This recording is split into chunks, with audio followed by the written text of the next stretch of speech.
Assalamualaikum dan salam sejahtera. Anda bersama saya, Asma Hafizah Ismail dalam Berita Tiga Dimensi Institut Pembangunan dan Kecemerlangan Kepimpinan AILID. Bertempat di Dewan Philharmonic Petronas setelah berlangsungnya Majlis Perasmian Petronas Grand Prix of Malaysia 2022 dengan tema Welcome Home. Majlis perasmian tersebut telah disempurnakan oleh Yang Berhormat Datuk Seri Ahmad Faizal Datuk Azumu, Menteri Belia dan Sukan. Turut hadir sama ialah Yang Berbahagia Datuk Chana Santiran Muniayan, Ketua Setiausaha Kementerian Belia dan Sukan.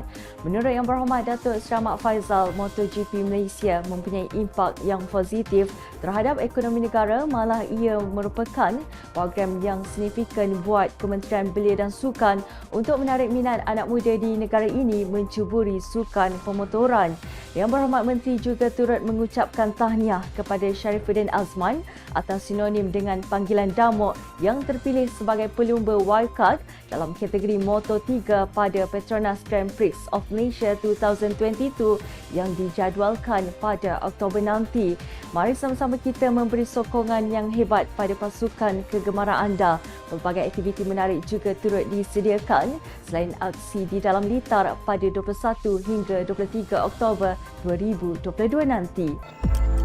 AILID menerusi bahagian penyelarasan strategik dengan kolaborasi Unit Teknologi Maklumat, bahagian pengurusan dan kluster inovasi teknologi pengurusan iMedTech Intan telah mengadakan bengkel pengendalian digital training information and management system di Teams bertempat di Dewan Kurnia AILID Putrajaya.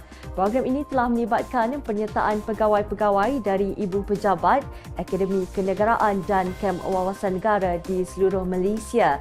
Menurut Yang Berusaha Encik Amir Hamzah Awang Ghazali, Pengarah Bahagian Penyelarasan Strategik AILID, bengkel ini bertujuan untuk menerangkan penggunaan di Teams dengan langkah dan kaedah yang betul, di samping mengenal pasti keperluan yang perlu disediakan oleh pegawai takbir latihan, penyelaras latihan, setiausaha kursus dan pentadbir sistem.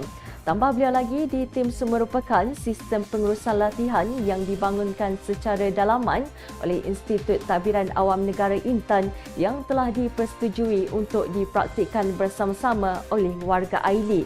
Tegas beliau lagi, sistem ini dapat meminimumkan sentuhan fizikal dan mengadaptasikan cara bekerja secara dalam talian dalam pengurusan program latihan sebagai budaya yang perlu dikekalkan bagi memanfaatkan kreativiti dan inovasi digital agar penyampaian latihan menjadi cepat, cekap dan berkesan. Semoga dengan pelaksanaan bengkel ini dapat membantu warga AILID dalam meningkatkan ilmu pengetahuan berkaitan sistem dan mengaplikasikan sistem ini dengan cekap dan mahir. Di Malaysia, kadar penyertaan wanita dalam bidang sukan adalah lebih rendah berbanding lelaki.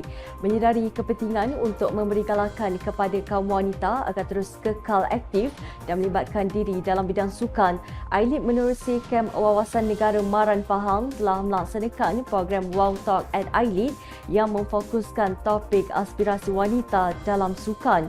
Program yang disiarkan menerusi Facebook Live Kem Wawasan Negara Maran Pahang itu telah menampilkan saudari Nur Sarah Adi, pemenang pingat emas acara lompat bergalah Sukan SEA di Vietnam pada tahun 2021.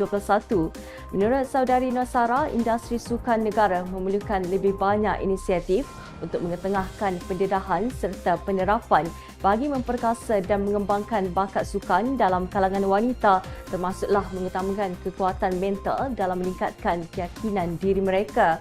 Tambah beliau lagi, stigma dan persepsi bahawa wanita sentiasa dipandang tidak cekal setanding kaum Adam perlu ditangkis oleh masyarakat kerana atlet wanita negara telah mencapai pelbagai kemenangan sekaligus membuktikan bahawa kaum Hawa juga mampu berdiri dan menyumbangkan kejayaan berprestij kepada negara.